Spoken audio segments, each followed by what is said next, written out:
after the fact, and we'll have closed captioning on that. So if you want to share it with someone who needs the kind of like words, it is great. And I'm excited that we can do that now, technology. So we have another exciting session today in our Indigenous Environmental Planning series, hosted by the Environmental Policy and Planning Group here at DUSP at MIT. Our session today is titled Just Transitions for First Peoples. We have Julian NoiseCat, Adella Begay, and Robyn Jackson joining us, and we'll give them a full introduction in just a minute. But I just wanted to give a little bit of background about the course. We meet in person every Thursday morning for 3 hours. And then, did people see the slide change? We just saw it now, yeah. So we're on the course slide. Great. So yes, so we, this is the first time this course has been offered at DUSP. We have 3 amazing co-instructors, Larry Susskind from the department, Janelle Knox-Hayes, and then Dr. Elizabeth Rule from George Washington University, all co-instructing. And we have a whole team of graduates and undergraduates working on projects and attending these events. So this is our course statement about environmental challenges that contemporary Indigenous nations face. We're investigating the historical roots of these challenges and how planning by, with, and for Indigenous peoples can address these challenges. We have some really amazing MIT Solve Indigenous Communities Fellows, Dr. Ku Kahakalau from from Hawaii, and Eva Dawn Burke from, I'm sorry, did I get that wrong? Ku is from Hawaii, Eva is from the Tanana Chiefs Conference in Alaska, and then we also have Leslie Jonas from the Native Land Conservancy, serving as Native clients for projects that the students are working on this semester. We've had a series of great seminars with folks, including Jasker and Dylan from the New School, Robyn Bronin from the Alaska Institute for Justice, some other really amazing leaders and practitioners. And we've been in conversation with them and trying to kind of help the students inform their projects and also build some shared understanding of these very complex issues. I'm just going to open up our session today with this land acknowledgement. The teaching team acknowledges Indigenous peoples as the traditional stewards of the land and the enduring relationship that exists between them and their traditional territories. The land which MIT occupies is the traditional unceded territory of the Wampanoag Nation and Massachusetts peoples.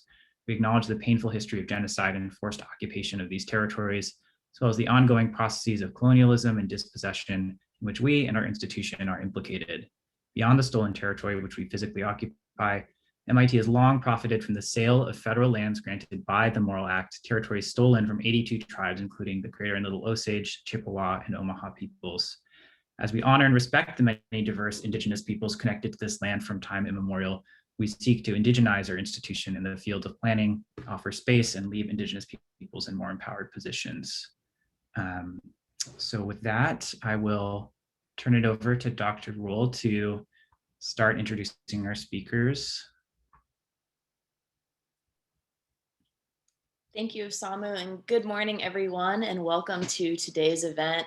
My name is Dr. Elizabeth Rule. I'm a citizen of the Chickasaw Nation, and I'm the director of the Center for Indigenous Politics and Policy at George Washington University. As Osamu also mentioned, I'm also part of the teaching team for Indigenous Environmental Planning, which is hosting today's event. It's now my pleasure to welcome one of our speakers, Julian Brave NoiseCat. I first met Julian 10 years ago, and we've continued to stay in touch through professional settings, the Powwow Trail, and even just by running into one another in DC. And I'm now delighted to welcome you to MIT.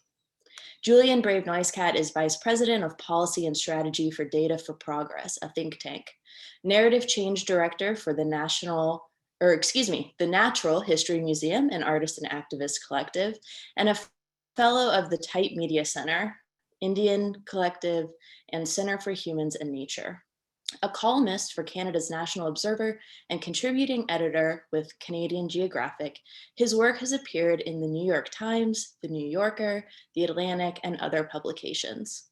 Julian has been recognized by the Canadian National Magazine Awards, as well as the Livingston Award for Young Journalists, and was named recently to TIME100 Next list of emerging leaders in 2021, alongside the starting point guard of his fantasy basketball team, Luka Doncic. Welcome. And I'll just jump in with introductions for our other speakers today. So both Robyn Jackson and Adella Begay are from Dene Care, which is an all Navajo member organization active on Navajo Nation lands in and around the Four Corners region of Arizona, New Mexico, Colorado, and Utah. Dene Care advocates for their traditional teachings by protecting and providing a voice for all life within and beyond the Four Sacred Mountains. They promote regenerative and sustainable uses of natural resources consistent with the Dene philosophy of life. I'll start with Robyn. So Robyn Jackson is based in Arizona and is a climate and energy outreach coordinator for the Navajo environmental justice organization Dene Care. Robyn has experience in research, organizing, and community education in environmental campaigns related to energy, health, water rights, sustainable food systems, and renewable technologies in the Four Corners region, including the Navajo Nation. Adella Begay has been an active advocate for community health and environmental justice for more than 25 years and serves as the board president for Dene Care. Adella has degrees in nursing and community health and retired in 2016 as the director of public health nursing from the central part of the Navajo Nation. And on a personal note, it's such an honor to welcome Adella here, who has been a colleague of my mother's for many, many years in public health. And it really feels very full circle to invite her to come to MIT and share her wisdom. So Adella and Robyn will be starting. So I will share their slides and you can just let me know when you want to transition to the next slide.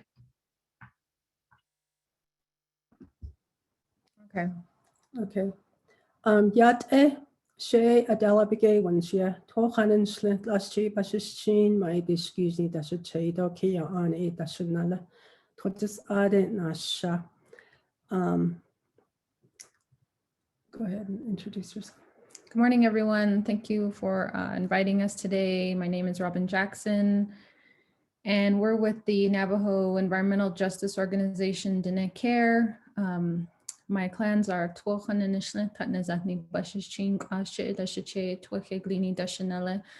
I'm from the Near the Water clan, and Adella introduced herself too in our language, and she's going to explain a little more.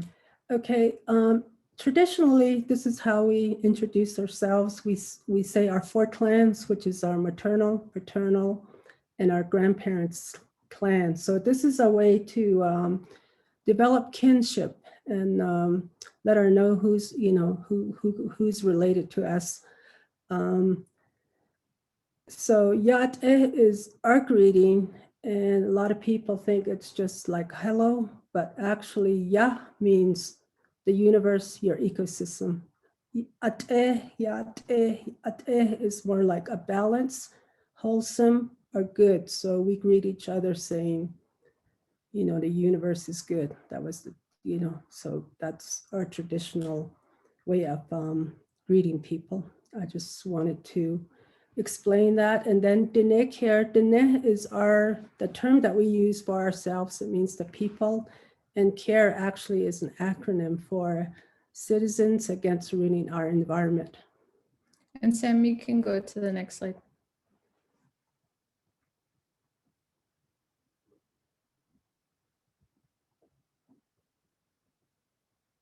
So as Adella and Sam had mentioned, Dene Care has been around for 30 years, and actually Dene Care was started by Navajo citizens, community members who were wanting to address different issues that were happening in their communities. So actually early on in the early 87 around there, 88, there were some community people from the community of Dilkon who were able to organize and prevent a toxic waste dump from being put in their community. And that was a big event at the time. And so there are some individuals, Lori Goodman, Anna Frazier, and others from that community on the Navajo Nation. From that was kind of the very beginning of Diné Care. And then around that same time, there were other Navajo community members across the reservation who were also working on different issues that were affecting their communities. There was Earl Tooley, who was dealing with a lot of the border town alcohol issues going on. And then Adella, who's actually also my mother and my father, by the early 1990s, were undertaking and trying to deal with a lot of deforestation that they were dealing with in our part of the reservation, which is more the central part. And so by 1990, these community people found one another, got together, and then they went under this umbrella of Diné Care. And they had an event out in Dilkon. So this slide kind of shows a picture from that gathering. And that was actually where a lot of other Native community people got together from across the US. I mean, they came to Dilkon, Arizona, to the Navajo Nation and met. And that's where like a lot of, we say the environmental justice, Native environmental justice movement kind of started. So Diné Care was part of that early EJ movement for Native people. And just to also mention, so Diné Care, we're based on the Navajo Nation. So we're in the northeastern corner of Arizona, New Mexico, and Utah. That's where our reservation is. And then our tribe recently acquired some land in Colorado. So now we're very Four Corners based. And then just the picture to the right are some of our current members, some of our board members, and recent staff, which includes me. So Excellent. yeah, you can go to the next slide. Sorry, I think it just takes a minute to change. Are you seeing the map and the paintings? So we wanted to share this slide that says Diné and Diné homeland. So although there's the current reservation boundaries, really this region, this territory in the Four Corners area in the Southwest is our traditional homeland. We were a tribe very fortunate to stay within our original territory.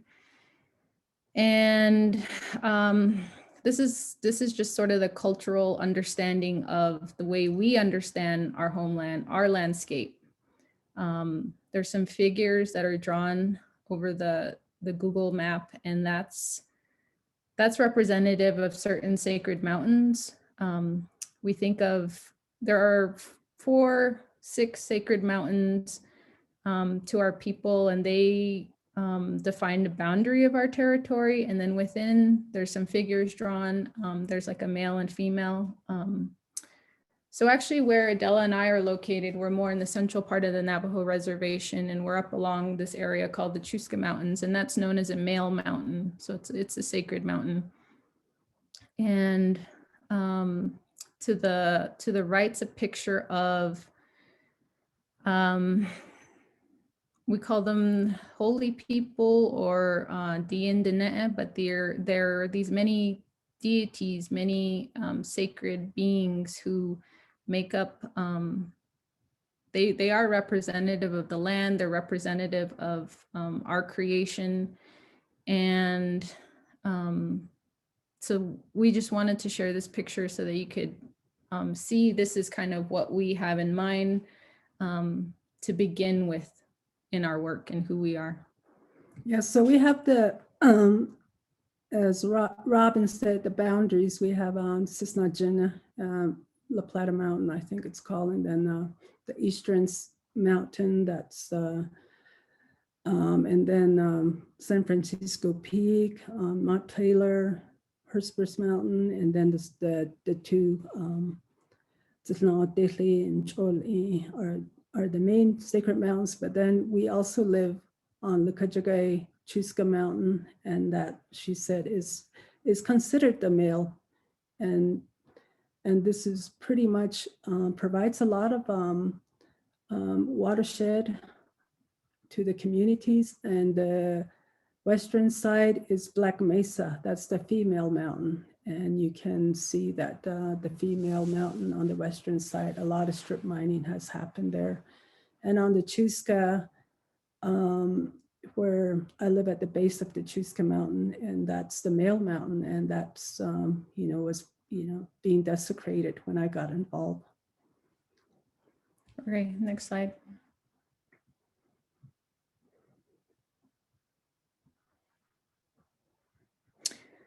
So this is just some of the words that we've taken from the Diné Fundamental Law that was codified in the 2000s with our Navajo Nation tribal government, but there was this acknowledgement of some of our traditional teachings about certain basic fundamental teachings that the holy people gave the Diné people.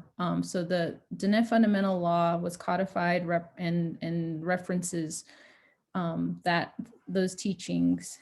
And we use and reference Diné Fundamental Law a lot. It's not something that's really has a lot of legal teeth, but it states values that come from traditional teachings. And so we use that as a reminder in our work.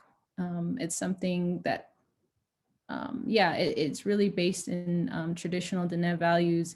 And there's a section having to do with the laws of Mother Earth and Father Sky. So Nahasan Do Yadashil. And it talks about these Diné fundamental laws talk about how everything, the different elements, fire, water, earth, our sacred mountains, Mother Earth, Father Sky, all the beings, they have their own rights and they should be respected and they should be protected. So really for Navajo people, part of our traditional teachings is that whenever we want to use something from the natural world, we really should be also giving something back. There's a fundamental teaching of reciprocity and of respect. And then a lot of our traditional people, there are just certain things that we're supposed to do, certain ceremonies, certain prayers, offerings that should be done whenever we're interacting or taking from the natural environment. So that's also part of the thinking and the values that we're still practicing on our lands. So Nahostan Yadishkil Bez, that's the title is Nahostan is the Mother Earth, and then Yadishkil is our, the universe, that's the Father. And their laws, Bez Ani is the law from them. So that's what it actually says. You can go to the next slide.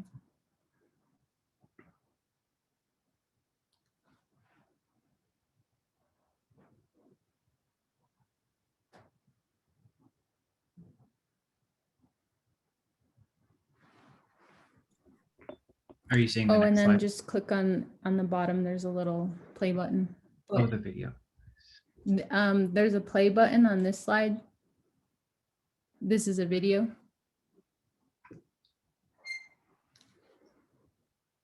I think it's frozen. Is anybody? And just the left corner there. There we go.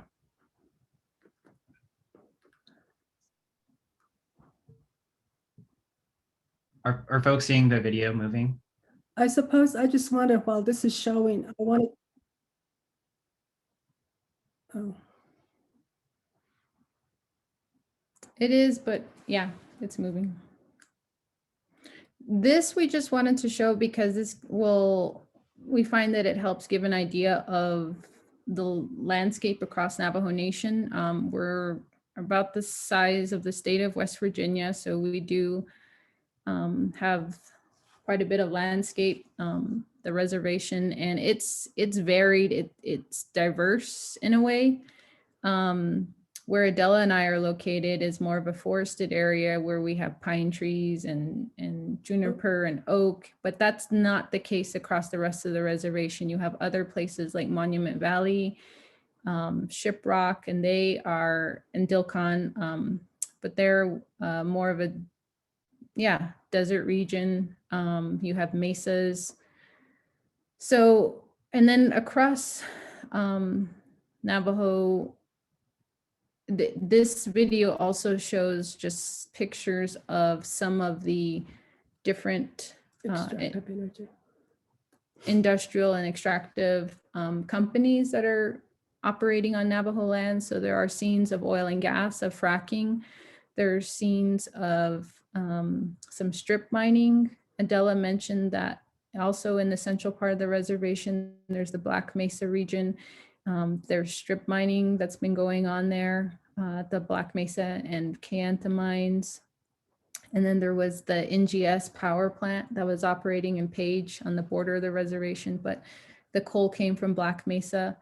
And then also in the New Mexico portion of our reservation, there's the Four Corners power plant. And there's another strip mine that feeds that plant. It's called the Navajo mine. There should also be scenes of the National Historic Park Chaco. That's in New Mexico, and that's on the eastern part of the Navajo reservation. And Chaco's, located within Navajo Nation boundaries. And there's actually a number of Navajo Eastern communities located there. And so when we talk about Chaco, we also talk about the greater Chaco region. But those Navajo communities that live there that are right now heavily impacted by fracking. So there is some support from a lot of conservation groups in protecting Chaco National Park because oil and gas is encroaching on that national park. So a buffer has been suggested around the park, which is great, but we're also trying to bring attention to the Navajo communities that live there. Who also deserve protections. This is Chaco. So just wanted to mention that about the video. It was really beautiful footage. Should I go to the next slide? Sure. Mhm. So, we started off kind of with the slides to show our understanding of where we're operating from, the values we have about our traditional territory, the sacredness of our land. And then this slide just kind of showing some of the companies that are operating on Navajo lands, because that's our reservation boundaries. But then you see like a coal plant, you see this other symbol representative of oil and gas. And really the Navajo Nation government, like the current government, it was started in the early 1920s, and it actually was established at the insistence of oil companies and the BIA. The Navajo people, our traditional form of governing ourselves was more spread out. We gathered more as clan groups. We weren't really a centralized governing body, but oil companies in the early 1920s wanted to access Navajo oil on our lands, and they needed some official signature to allow that. So working with the BIA, they established the current tribal government so that there could be some formal signature given to allow oil extraction on our lands.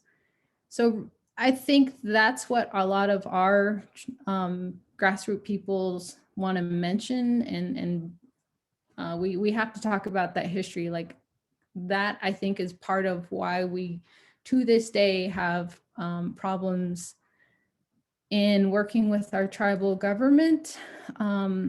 There is this disconnection between what the tribal government approves and what local communities want and give consent to.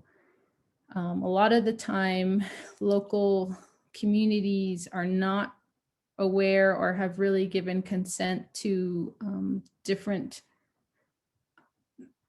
things like they didn't give approval for certain leases from mining, from oil and gas. So there's definitely this big disconnect between our central government and our local communities. There's a lack of transparency, lack of communication, consent. Yeah, a lot of times there's a disconnect of the people that are in Window Rock who are making the decisions on these companies come to them and they offer them money and they just go ahead and approve them, even though the people on the land do not, you know, a lot of times there's these companies that are supposed to have consultation and that doesn't happen. For example, when I got involved with the deforestation back in the early 1990s,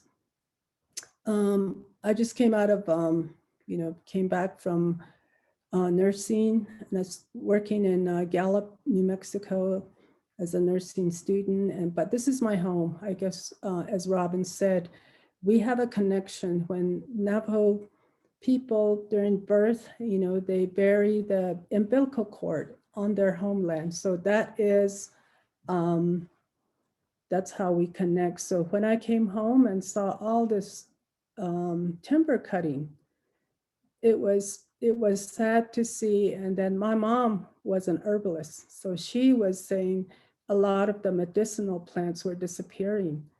And she even said, even the birds, you know, you used to hear all these birds sing in the morning and you don't hear them anymore.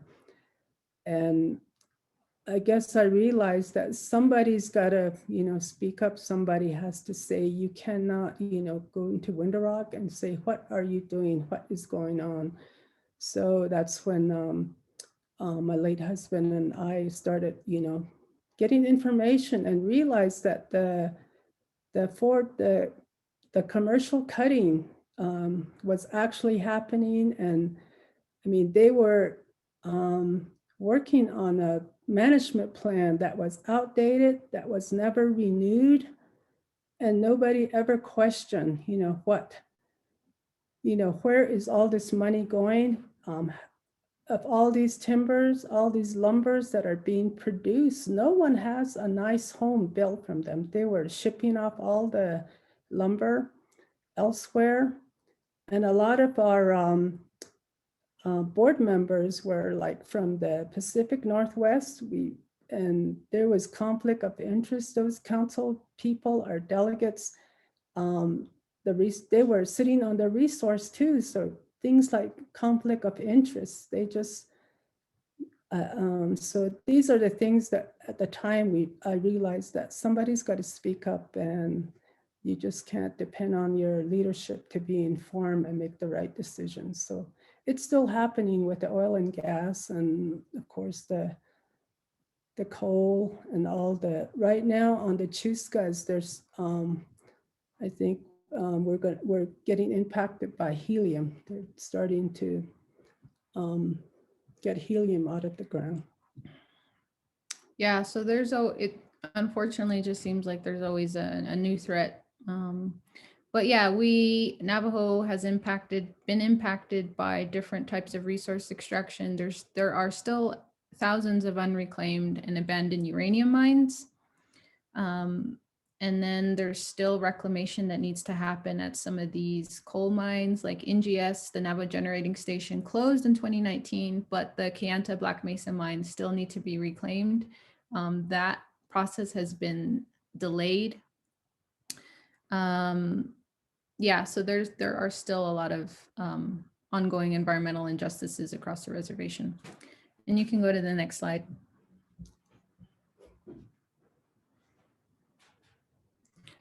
So this was a good picture that we borrowed from the San Juan Citizens Alliance. They're a local organization in the San Juan Basin we work with a lot. And they have this image just to show the life cycle of coal, but this is especially representative of the Four Corners power plant in New Mexico. The Four Corners is also on Navajo land, and it does take millions of gallons of water from the San Juan River that flows through. the Navajo reservation, and there's a Navajo mine that feeds that plant, and that power plant has been around since 1962, and it's a very heavy polluting plant. There have been a lot of issues with the way it's been run. We are very worried about legacy issues from the coal waste, the byproduct from that. And this plant, they haven't quite set a date for when it will close. And there's a lot of concern with this plant because right now the tribal government has a tribal corporation called Intech. And they had in 2017-ish, somewhere in there, they acquired Navajo mine actually from BHP Billiton, who used to run that mine. That was a huge upset, but they took that ownership of that mine, and they've since taken 7% interest in the Four Corners power plant. And right now they're looking at taking 13% interest from the public service company from New Mexico, that utility owner. And we're worried that they have designs of eventually owning the entire Four Corners power plant and operating that. And that is an old plant. There are a lot of issues with it. We were saying a lot of legacy issues. We're worried about the way they've been disposing of coal ash. That's a very toxic waste. So that's a huge fight we're in right now. I just want to bring out that the mission of Diné Care is really to empower the people, the community that are being impacted. And one of the ways that I have worked with community people is this, we're visual learners. Diné people were visual learners. So having this picture and talking to people, gathering people at the chapter community meetings, and just letting them know that, all the cycle and how it impacts your health or how it impacts the land.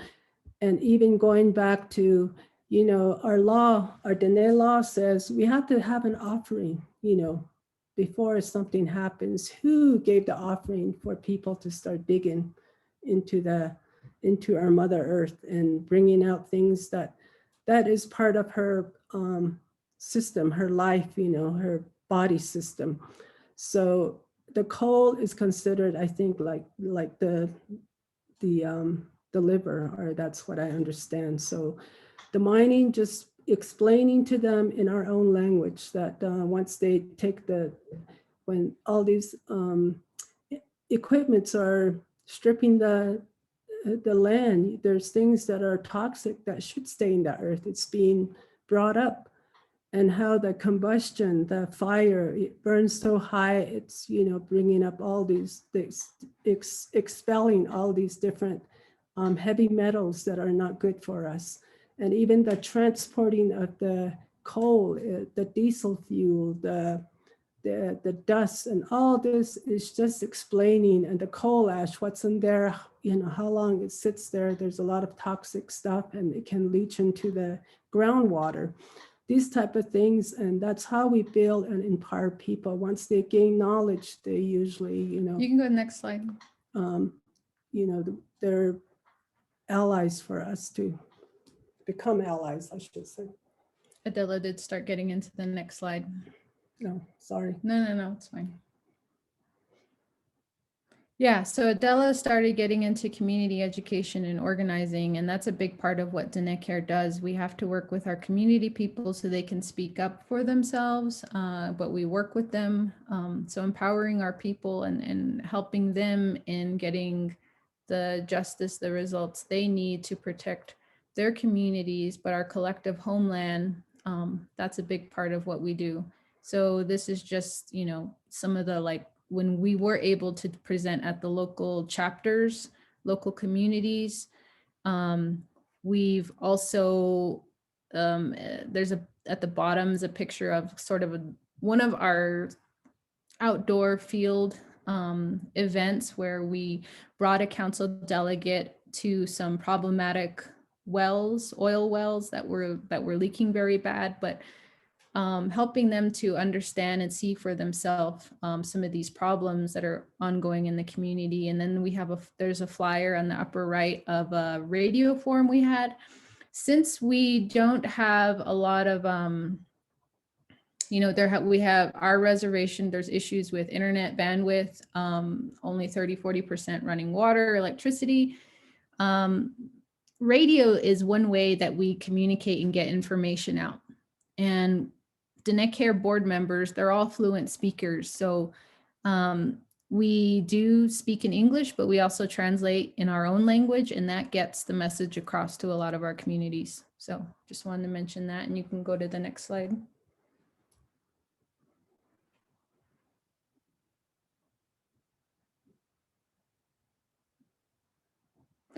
So yeah, part of today's discussion was especially to talk about just transition, and in our work to protect our homeland, to continue our values of our traditional and cultural teachings,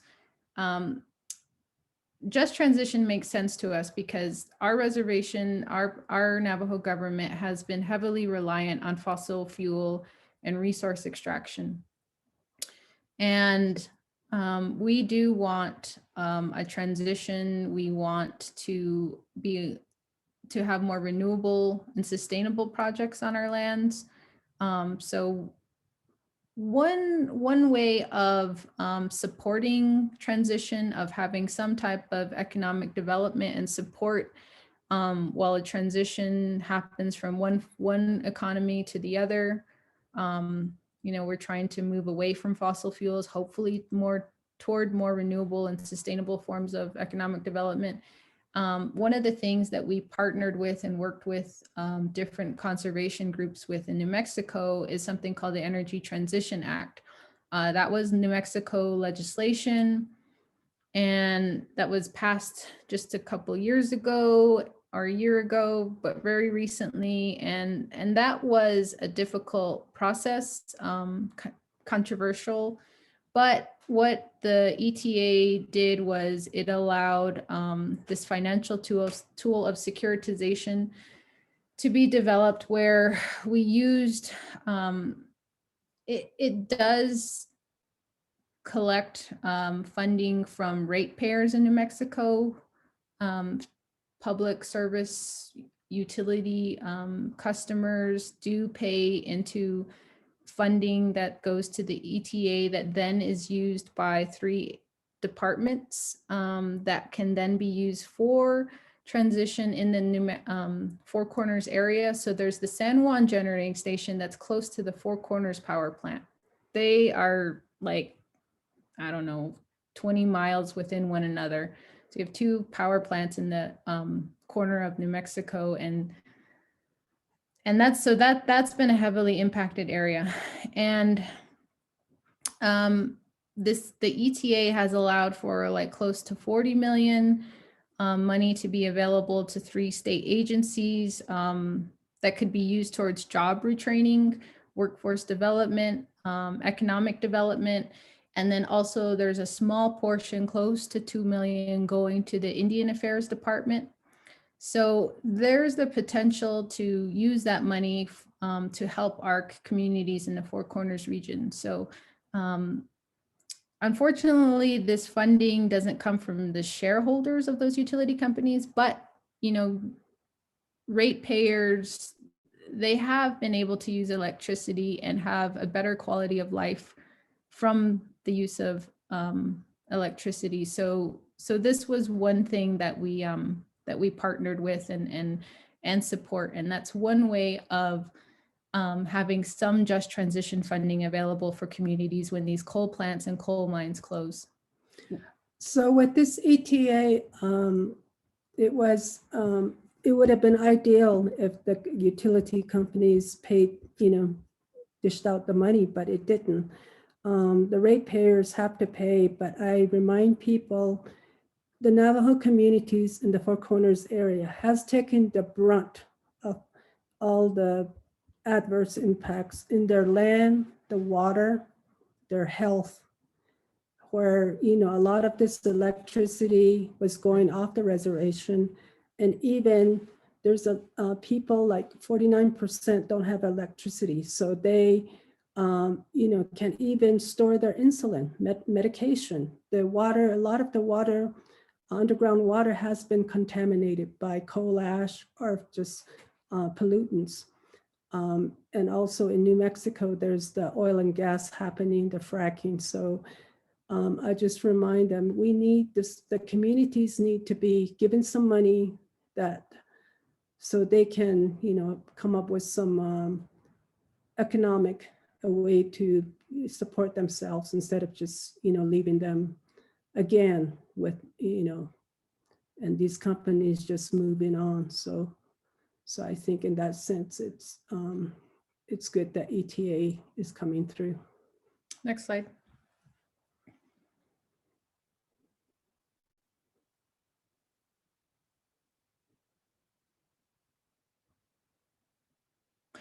This is the last slide, but this was just if people are interested more with the topic of just transition. This is a site we share with another Navajo organization that also does a lot of just transition work on Navajo Nation.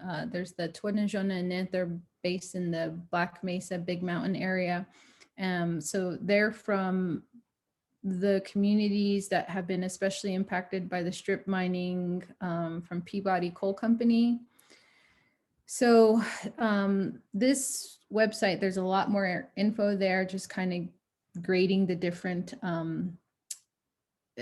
transition funding that's been available, the closure, reclamation of the like NGS, but also looking at Four Corners and then some other coal plants that are close to the reservation, like the Cholla and Escalante power plant. But just that's a more detailed website. We just wanted to show you guys if anyone's interested in more info. And then of course we're available.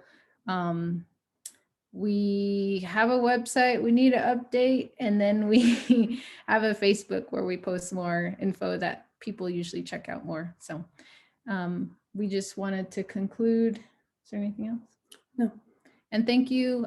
We want to make sure that we save time for Julian. So thank you for hearing us out today. Robyn and Adella, thank you so much for your presentation. Just to roadmap us a little bit, we are going to go to Julian, and then we'll go into, with any remaining time that we have, we'll have a little bit of a panel Q&A session with your questions. We also have student discussion leaders who prepared kind of a reading discussion guide with some questions, so we can have them maybe bring some of those ideas to that session. So with that, I'll turn it over to Julian. Awesome. Kuks Chechem, or as the Dene say, Akyeha, to Adella and Robyn, Chukwinoch, or as the Dene say, Yate Abini. Good morning, or the way that my people say it, it literally means you all survived the night. Chukwinoch. I'm going to give a brief introduction, and then Osamu, how long should I plan to speak for? I think if you could, maybe if we could leave at least 15 minutes at the end. So something like 20 minutes. Does that work for you? Yeah, that's okay. Totally fine. So Julian Brave NoiseCat when squext, when Kika Head is questwa Alexander Roddy, as when Kakajet is questwa Edarchi NoiseCat, Safachmoch Kenneth Statland Kendets Gaskin, which Dequin, Oakland, which Dequin, Letwin Poopsman, Elliot Tumichwe, Washington, D.C., wa Echwe Piscataway Uluch, wa Echwe Kelmuch Uluch, the internet. Hello, everyone. My name is Julian Brave NoiseCat. My mother's name is Alexander Roddy, and my father's name is Edarchi NoiseCat. I come from the Secwepemc and Statleague Nations in what is now British Columbia, Canada. My people primarily reside on the Canham Lake Reserve in the interior of British Columbia. But I grew up in Oakland, California, which is the territory of the Ohlone people. And I just wanted to acknowledge that today I'm on Piscataway land in what is now Washington, D.C.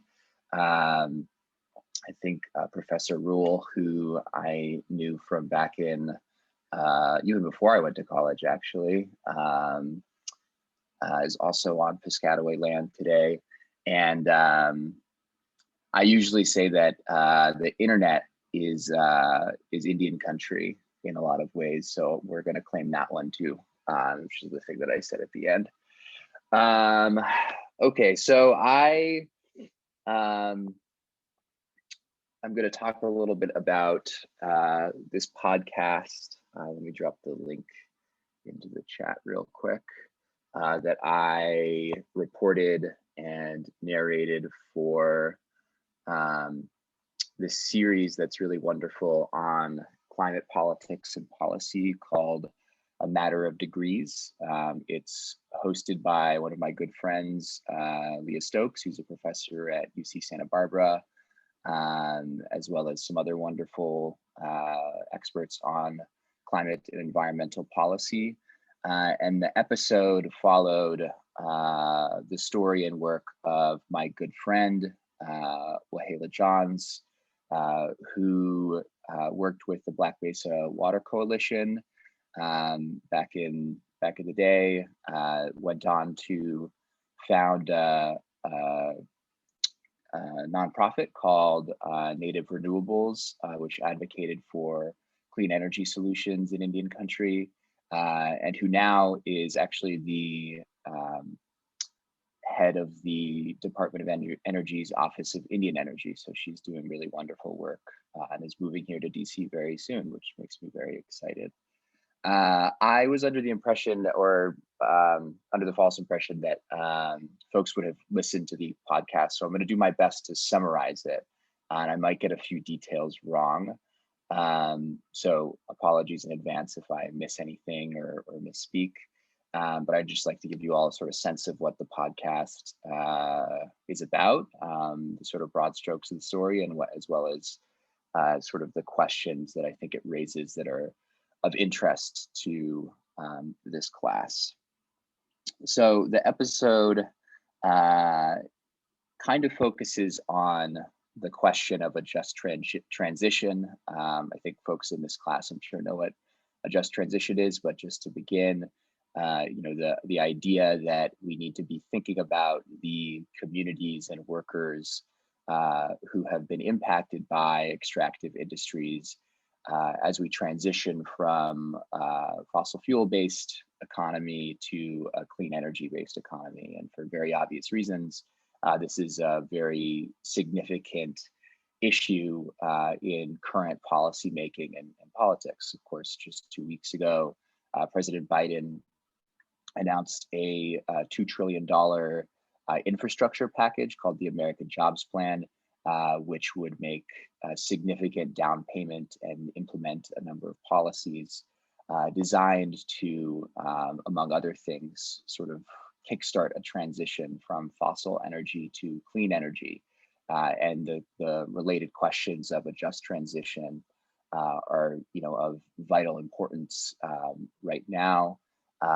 And in some ways, I think part of why I thought this episode that I reported was interesting was that I think there are some places where people have been thinking with those questions, as Adella and Robyn's presentation suggests, that might be instructive to policymakers and folks who are interested in these sorts of questions. And I think we don't often think about Indian country as a place where other people can come to learn about some of the cutting edge thinking and activism and policymaking that might inform how we approach the questions of the future. But that is sort of my disposition as someone who does policy work and advocacy and journalism that's often focused on Indigenous peoples and on Indian country. So with that in mind, I'll just sort of run through what the podcast was about. Encourage you all to listen to it because it will be much more enjoyable than my sort of monologued summary of it. And we'll sort of at the end raise a few questions that I think the material poses for people who are interested in these sorts of questions and ideas. So the podcast, as I said, is about my friend Wahela, who comes from part of the Navajo Nation, Dinétah, called Black Mesa. And essentially, to understand what the episode is about, I think you have to understand the broader context of the Navajo Nation, as well as the specific history of Black Mesa, both of which are very important to our understandings, I think, of the United States as a whole. So currently, according to the most sort of recent data that I've seen, the Navajo Nation is a place where about a third of homes lack running water and about a tenth lack electricity. And this is a very confusing reality when you consider the broader context, wherein the Navajo Nation was actually a major source of the United States energy supply, particularly in the Southwest, for a number of decades. So 2 of the largest coal strip mines were located on the Navajo Nation, as well as 5 major coal-fired power plants, which provided power to about 5 million homes in Phoenix, Las Vegas, Los Angeles, Tucson, major cities like that. So in many ways, without the power that came from Navajo lands and from Navajo labor, and that also imperiled Navajo people and their health and their sacred sites, much of the Southwest could not have been developed in the way that it was historically.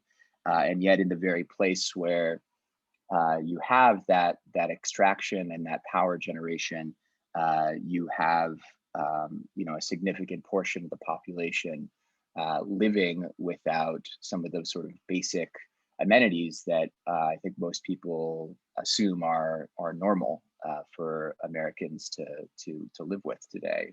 Running water and electricity, and I don't think we're going to be able to get into this today, but some of those realities also imperil Navajo people amidst the coronavirus pandemic. If you don't have running water, it's a lot harder to wash your hands, for example, which is a significant, became a very significant thing in a very tragic way in the last year. So essentially, the podcast gets into how this reality happened, looking at the Navajo Nation as a whole and Black Mesa in particular, and then gets into sort of the question of what happens in recent decades and moving into the future as we transition away, as the Navajo Nation transition away, as the Southwest transitions away, and the United States more broadly transitions away from the system that created this combination of realities. So just some brief history. I think that to understand the context of and history of the Navajo Nation and the present realities of the Navajo Nation, just like the present realities of many nations across North America and Indigenous peoples around the world, I think you have to understand the history of colonization that happened, which was quite brutal. So in 1864, the Navajo were sent on what's called the Long Walk, which was a 200-mile forced march from their current homelands to a very desolate reservation in Bosque Redondo. Thousands of people died on that march. But in 1868, they signed a treaty that included provisions for lands and services and healthcare and things like that to be able to return to their traditional homelands. This is of particular note for Wahela and the people of Black Mesa because there is a sort of tradition among the Navajo who live at Black Mesa that says that they were among the people who did not sign the 1868 treaty. And that leads to a lot of related questions that sort of persist to this day relating to their resistance to coal mining and relocation and things like that. So fast forward over 100 years from 1868 to 1974, there's this law that was enacted by Congress called the Navajo Hopi Land Settlement Act. Essentially, if folks are sort of familiar with the partition of India and Pakistan by the British Empire, I would say that the sort of Navajo Hopi Land Settlement Act was an analogous historical event that happened right here on the colonized lands of First Peoples. So essentially, there was a manufactured controversy, I would say, over the dividing line between the Navajo reservation and the Hopi reservation. So currently the Hopi reservation is entirely surrounded by the Navajo reservation, and in sort of the borderlands between the Navajo and the Hopi, who had traded with each other for generations and, you know, got along mostly pretty fine. Congress decided that there needed to be a sort of clarified relationship between the two and where the dividing line stood, even though things were going mostly pretty fine. And the reason why they really wanted to do that, sort of subsequent research documentaries have shown, was actually that there was a good amount of pressure being put on Congress and lawmakers to clarify the boundaries, in part because a major coal corporation, Peabody Coal, wanted to get at the resources, the valuable minerals, the coal that was lying beneath Navajo and Hopi lands. And essentially, it would be easier for them to do that if there was not an overlapping claim of two tribes. If there was only one tribe that they needed to deal with, Peabody Coal's sort of access to that energy source and the money to sell it would be a lot easier. And in fact, it later came out that the lawyer for Peabody Coal, this Mormon guy named John Boyden, actually was also working for the Hopi tribe at the same time, which was not disclosed. So he had a pretty significant conflict of interest that, as just an aside, I think, you know, is a pretty good illustration of the sort of underhanded dealings that Native people have faced in many of their interactions with colonists and Europeans on this land. I think that John Boyden's story and role of sort of underhanded and dual dealing, you know, in many ways sort of echoes a lot of the sort of stories of, you know, Manhattan, for example, being claimed with, you know, $24 worth of beads exchanged between the Lenape and colonists. And as sort of the Navajo Hopi Land Settlement Act is implemented, about 12,000 Navajo families are displaced from their homelands and moved to, you know, various places on the reservation, places like Sanders, et cetera. And there's an immense, you know, public health consequence that comes with this. Many people struggle with depression, with you know, sort of the dislocation from the place where you know, they lived, where their umbilical cord is you know, has been interred into the ground, where their parents lived, et cetera. I mean, this is like a very traumatizing experience, and it sort of creates a number of sort of legacies that still sort of endure to this day. But some also resist, and you know, that resistance sort of leads into the resistance against the development of Peabody Coal's mine, as well as the generating stations that are powered by coal. And this is sort of where Waheela and her family sort of enters the story. Essentially, you know, to mine coal and then to transport it, Peabody Coal uses about over 3 million gallons of water from the Black Mesa aquifer every day, which then they use to slurry the coal over 270 miles away to Laughlin, Nevada. And this is also a fairly complicated thing in sort of the Navajo Nation's political economy, if you will, because at the same time as there are families like Wahelas that are impacted by the coal mining, by what it does to their water, what it does to their lands, their sacred sites, etc. There are also Navajo who find work in coal mining and in the Navajo generating station. This is a very analogous situation to what we might be discussing right now on the national scale in places like West Virginia, right? A state that is built on coal, where people are dealing with the legacies of coal mining, but where a lot of people also found work in the coal industry. And to understand that history, let me see how I'm doing on time real quick before I monologue on too long. You got 12 more minutes, I think. Okay, cool. I'm doing all right.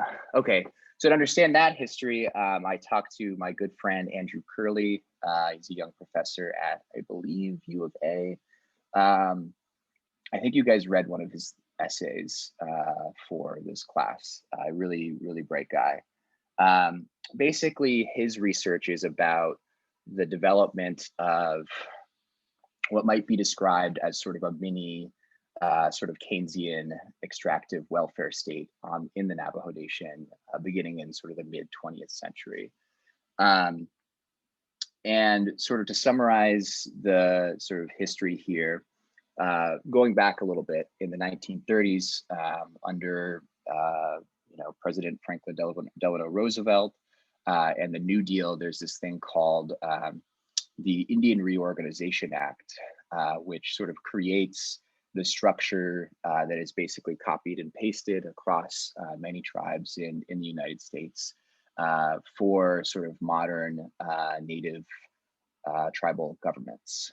And sort of central to that development on the Navajo Nation is the development of sort of an extractive economy to help create the revenue to sort of fund the kinds of social services that people need, and that are in particular very important in a context where I mentioned the 1868 treaty that the Navajo signed, where the agreements of that treaty are to this day, not well recognized by the federal government. So there's a real need for jobs, a real need for revenue to create social services. And one of the things that this ends up contributing to, sort of fast forwarding, is sort of a commitment to various extractive economies on the part of the Navajo tribal government, including the coal economy. So the Navajo Nation becomes like sort of a mini West Virginia in some ways, wherein the tribal government relies on coal and the jobs it creates and some of the revenue it creates to create the provisions and social services that it uses. And actually, what's really interesting about Andrew and his research is that he got started at Dene College, which is on the Navajo Nation, and Dene College in part is funded by the resources, by the revenues created by coal and other extractive industries. So this is sort of deeply embedded in the Navajo economy. And of course, just lastly, in a place where to this day, jobs are few and far between, the real unemployment rate is very, very high. I think it's very understandable to understand why tribal governments often could turn to these kind of industries as sources of jobs and revenue. So let's see, let's fast forward again. So we've gone through the 1930s, the 1970s, beginning in sort of the mid 2000s, there's a conversation about, you have this industry that is powering a huge portion of Southwest. It employs a few hundred Navajo people.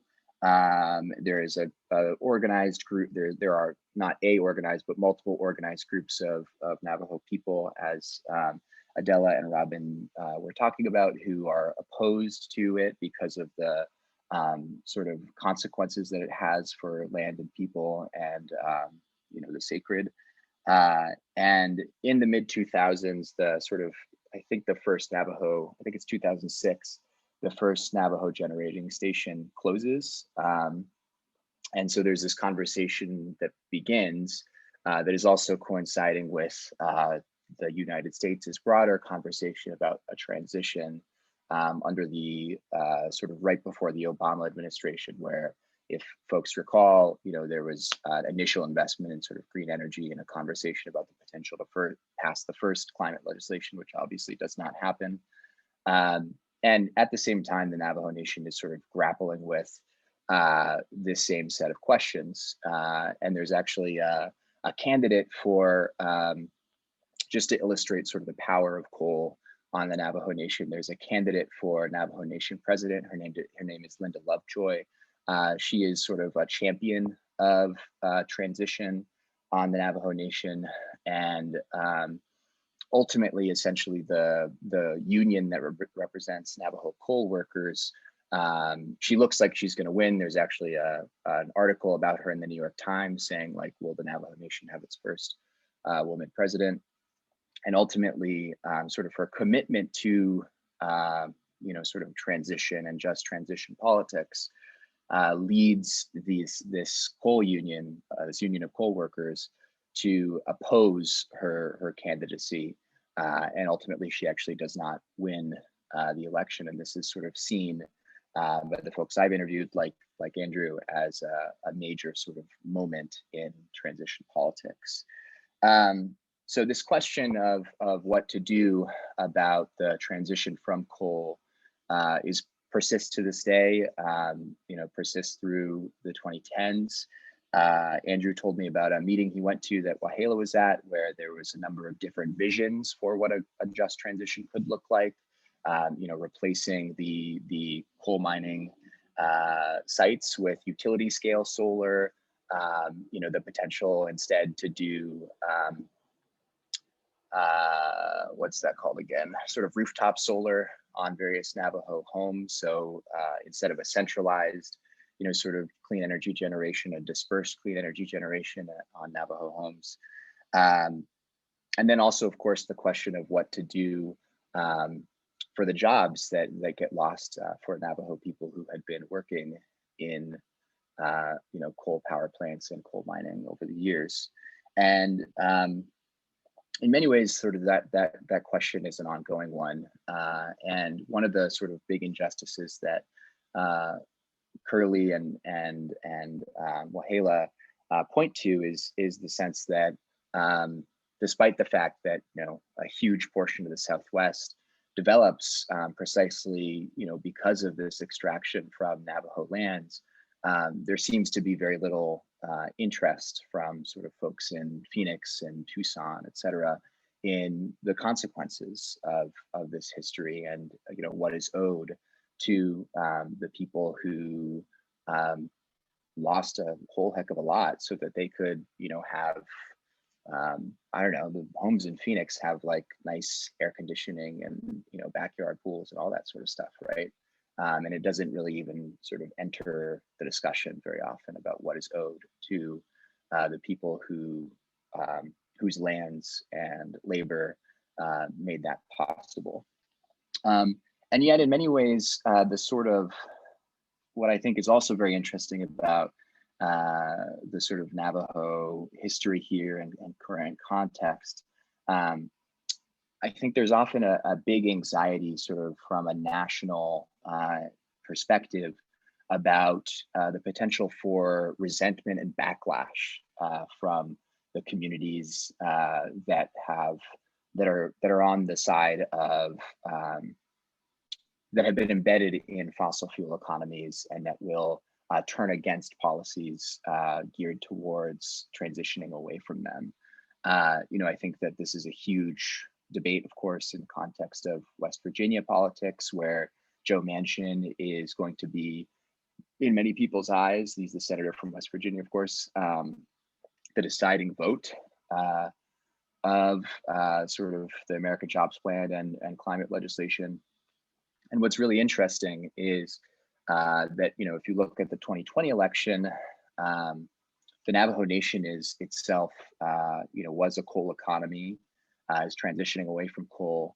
And yet you don't see that same sort of backlash that I think sort of the very white focused conversation about transitions and just transitions, is perceived to be happening elsewhere, like West Virginia or Northern England or places like that.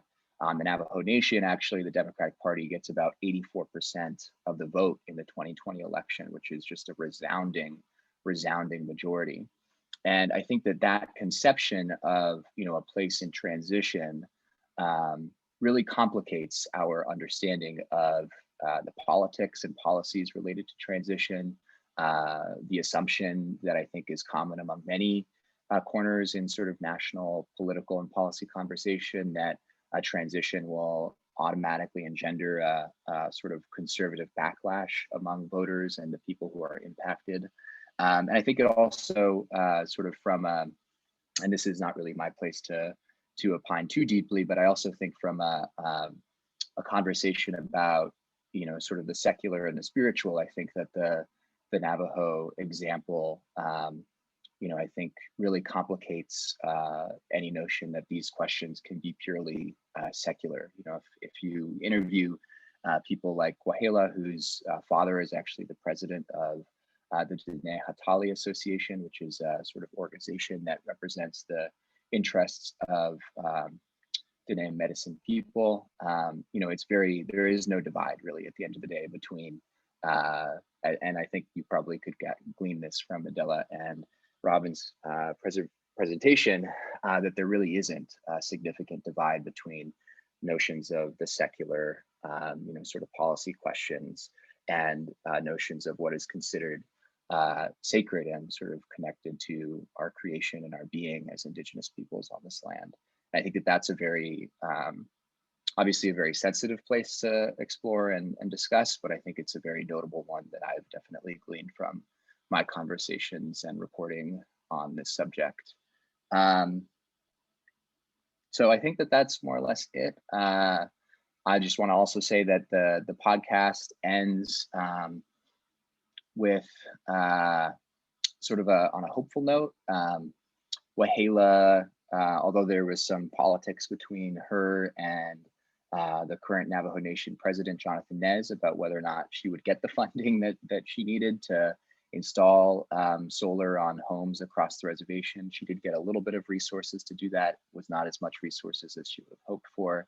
And actually we published the piece before she became the head of the Office of Indian Energy, which makes me very hopeful, because she's going to now bring this perspective and experience of questions related to just transitions, extractive economies, environmental justice, climate justice, to the 574 federally recognized tribes across the country, many of whom we should add, have very similar experiences and histories. I think that the Navajo story here is unique in many ways, troubling and complicated and underexplored in many ways, but it's also, I would say, a fairly common experience among First Peoples, not just in the United States, but beyond around the world.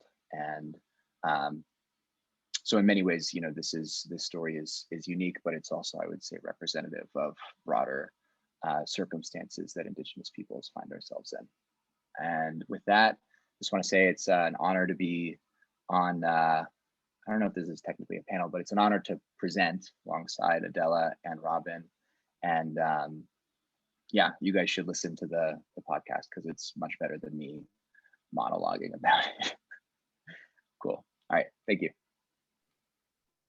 Thanks so much, Julian. Absolutely fantastic presentation, really thought-provoking. There's been some really fantastic chat and also a number of great questions there. Sanjana just posted one pulling several of the themes together. Sanjana, did you want to state that question? Yeah, sure. Thank you so much. And thank you everyone for sharing your thoughts and your knowledge today. It was really interesting hearing about the intersection of all these really complex issues. So with that, my question's a little bit all over the place, but just kind of touching upon a lot of the themes that I think went that were discussed today. So, considering the influence of the oil and gas industry and tribal government, considering the discussion of water issues that we've been speaking about, how do you think, and this question is addressed to everyone who spoke today, how do you think that a just energy transition informed by Indigenous policies and beliefs can inform other transitions and new ways of looking at other things in the context of climate, specifically water issues, and maybe specifically also issues like food sovereignty?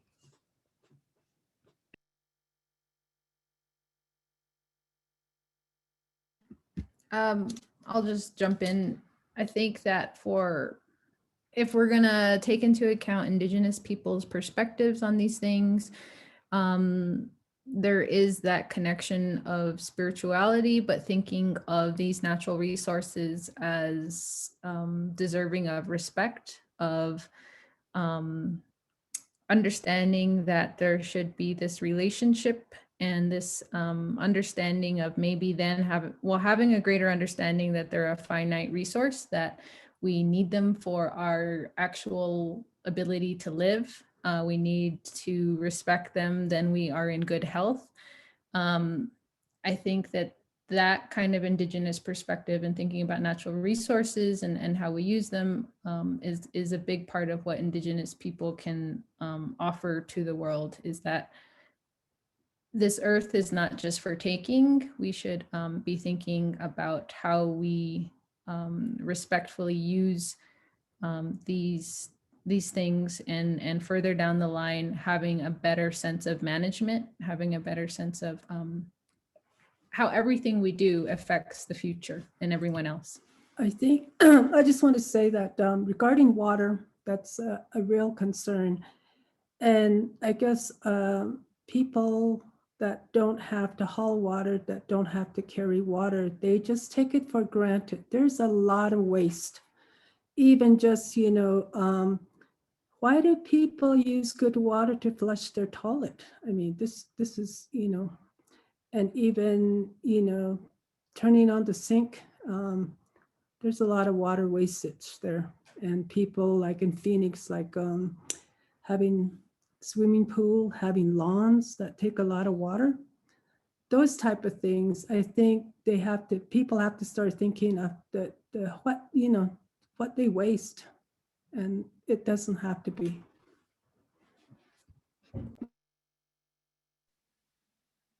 Yeah, I fully agree with what Adella and Robyn just said. I would add that I think the conversation about sovereignty, I think, is a very distinct part of how I think Indigenous history and experiences complicate the way that we traditionally think of questions like environmental justice. And I think that also the sort of tensions between, federally recognized tribal governments and then, grassroots people even further complicate those questions of sovereignty and, who has the authority to represent, to govern, and to speak for particular lands and places and resources and people. And yeah, I mean, I think that you could write like a bajillion dissertations and books about that subject, and hopefully we will get those books and things soon. So Thank you so much.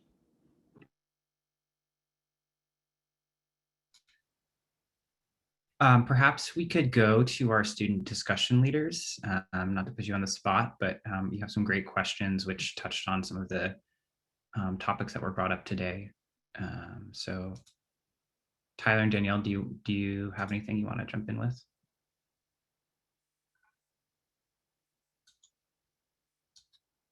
Are they still here? Oh, I guess not. Actually, there's something I did want to add to what Julian was saying too, if I could. So Julian was mentioning that at one point there was Linda Lovejoy, a woman who ran for Navajo Nation presidency, and yeah, a lot of people were hopeful she would win, and so there were a lot of grassroots that supported her. And actually, her VP, her running mate, was Earl Tooley, who was Dinakare's VP, and there. I think when it looked like she was winning, there was just this huge smear campaign against Earl and her. Because of the association with him and his work in Dinakare as a very well recognized environmental justice advocate. So that definitely affected. And I don't know, I just to tell you that we live in a place where we do get threatened by industry and employees. And so he was threatened by plant workers, mine workers. That was a real thing that happened. And even though we use words like environmentalists, we don't really feel that way. We're more operating from who we are as a people and our own traditional teachings and understandings. And I know that's something Wahela says too, like we don't really like calling ourselves environmentalists, but that's a word people understand in the English language. So just want to add that. Just to follow up on that, I'm curious, if the environmentalist kind of label is not really what resonates with you, what are the kind of values behind adopting that as kind of a way that you call yourself? Like what is it that you're more interested in, especially in the context of these, the allocation of these just transition funds? What's the ultimate goal for you in terms of like shaping Dene futures that are more livable?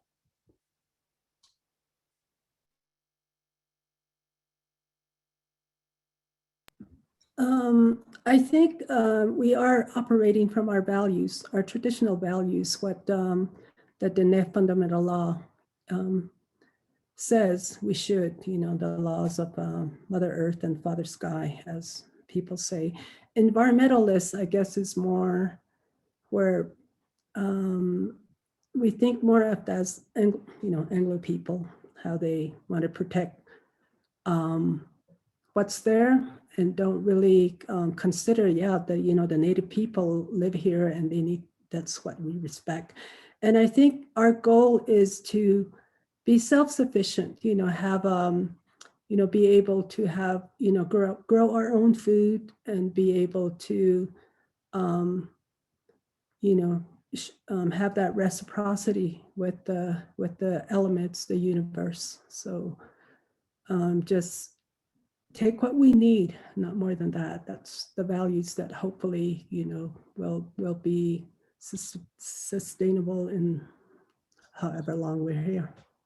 I guess amongst our own people, we just introduce ourselves with our clans and where we're coming from, and then just that we're community members, we're grassroots organizations, what we stress a lot of the time. So, but there's also that, I think, important history of what does environmental justice mean. So we do use that terminology a lot. Disha, did you want to ask your question? Sure. I'm going to ask on behalf of Danielle and Tyler, who have to leave.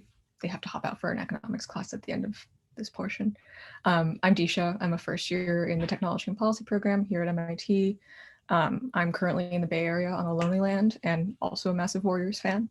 And I wanted to ask this question that was thinking a little bit about how we can push fossil fuel companies like Peabody Energy to internalize the existential costs of climate change, and also thinking about ways beyond perhaps handling the sort of internalization of externalities. What sorts of models could potentially conceptualize health costs, specifically the sort of public health and mental health costs that all three of you have touched upon in your presentations. I also do research on environment and public health, so this is really personal to how I might carry forward some of the thoughts that you bring up today. But how can we conceptualize that sort of health holistically and think about envisioning it in just transitions, as well as potentially pushing private sector companies to take that into greater account?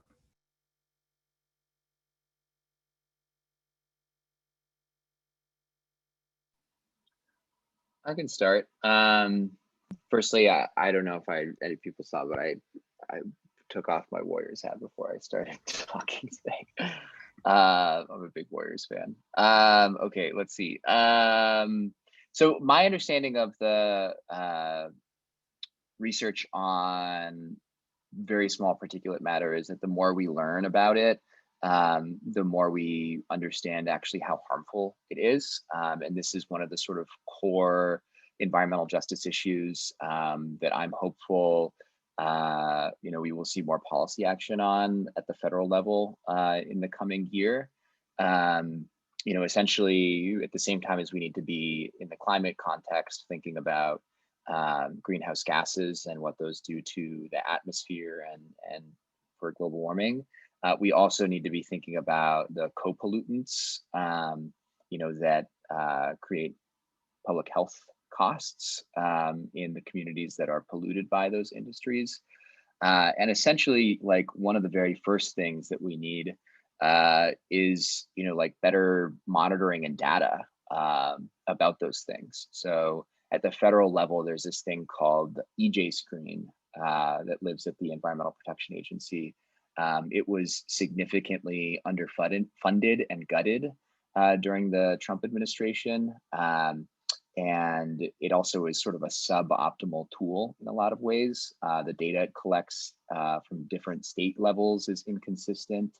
And then, if you actually interact with it, you can't map multiple data points at the same time, which, one of the fundamental ideas behind environmental justice is that, these things, economic factors, pollution, et cetera, are cumulative, right? So like, developed mapping tools like CalEnviroScreen, which the 4th edition of just came out a couple weeks ago, do those sorts of things and create sort of a cumulative score. We need, I think, something like that similarly at the federal level. But for tribes in particular, that sort of data collection and mapping, I think, raises significant questions about tribal sovereignty and also tribal control over data and as well as regulation of these sorts of things.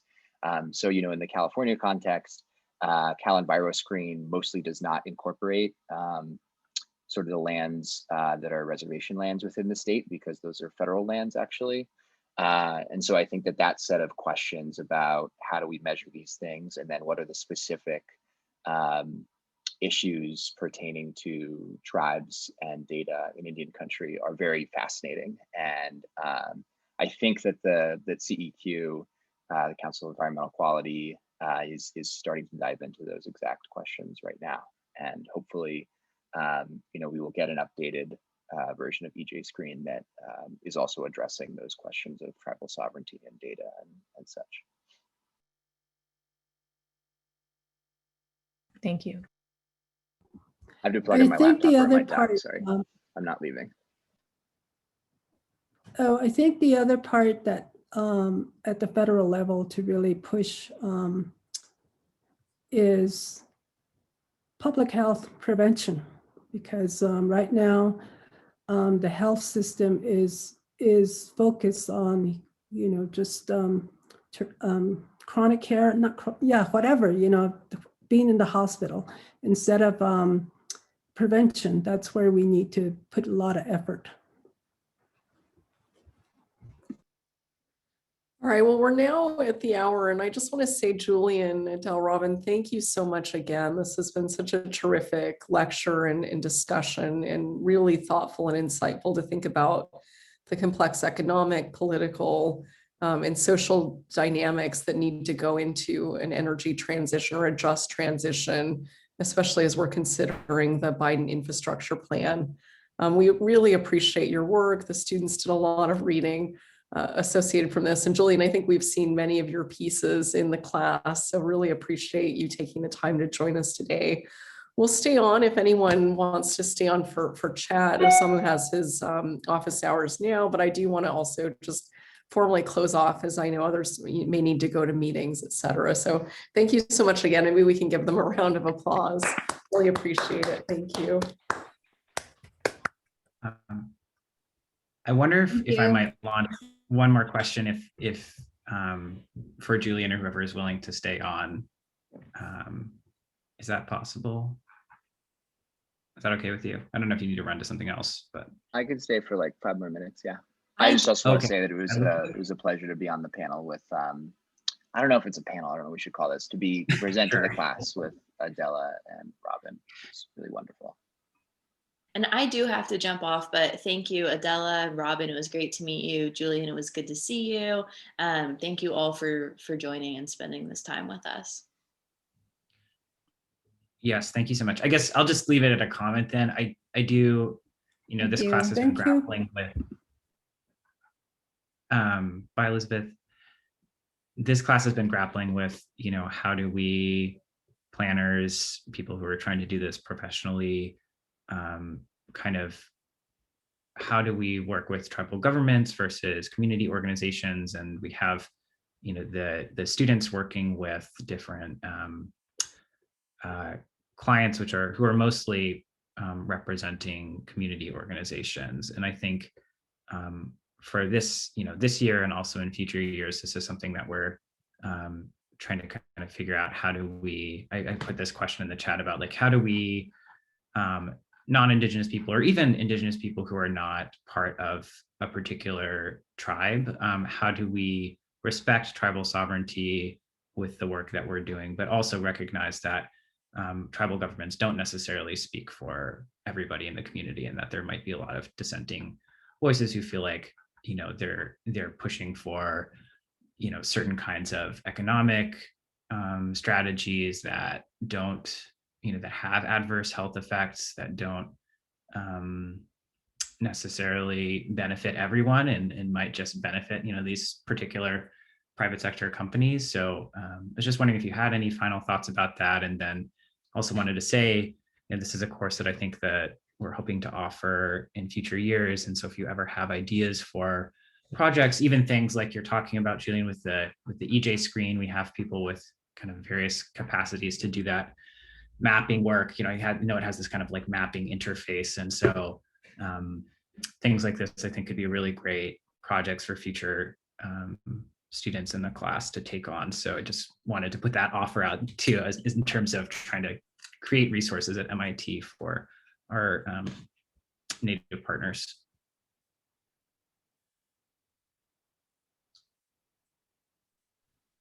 Yeah, it's a really complicated question. I don't know if there's a very simple answer, but I think that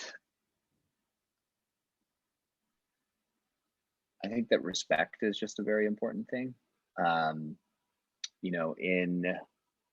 Among my people, there's an understanding that certain stories and songs and things like that are the property of particular people or families. And so when anyone chooses to share their story with me, I treat that as a gift in a sense, right? Like, it is a immense honor from my perspective for anyone to share their history or story or experience with me. And I have a responsibility as someone who that story has been shared with, and who the understanding is that, as a writer and journalist, I'm gonna share that story in the most appropriate way. And I think it's really hard to get that right every time. And as humans, we're not perfect, but I think that we can do our best to be respectful and helpful to other people. So I think that's a big thing. And I think with respect to tribal governments, like, on the one hand, I think it's important to understand that tribes and their federally recognized governments, live with a very particular set of pressures, that there was, within living memory, periods where the United States government was trying to annihilate tribal governments and tribes. And I think that, and there's also ongoing, as we were talking about today, constraints of resources, et cetera, that tribal governments face. And I think that understanding that broader context, as well as the reality that, there are 574 tribes across this country. Within those tribes, there's obviously a diversity of perspectives and experiences. You know, I think that understanding that is really fundamental, which, you know, in some ways is just like thinking about people as people. You know, we're complicated, we're diverse, we have different experiences, even if we come from the same nations or places.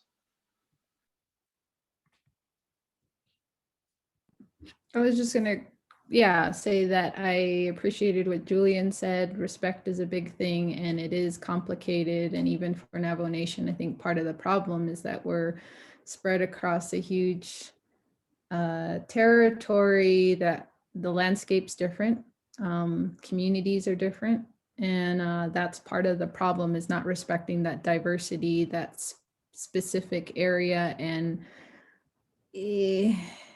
yeah, we want to support our tribe, but I guess amongst ourselves, we're like, there also has to be that getting down to the community specifically is always a good thing to inform people at the community level. Okay, with that, I'll let you go, and ahead to all of you. This is so valuable, and we hope to stay in touch with you. Yeah, and we're also, so the students at the end of the Take class, care. the students at the end of the class will present their projects. So we'll also send you an invitation to attend those presentations if you're interested, just to see kind of what the work that they've done with the communities they're working with this term. So thank you so much. Oh, nice. Okay. All right. Well, take care. Thank you. Awesome. Yeah. Thank you. Take care. Take care. Bye.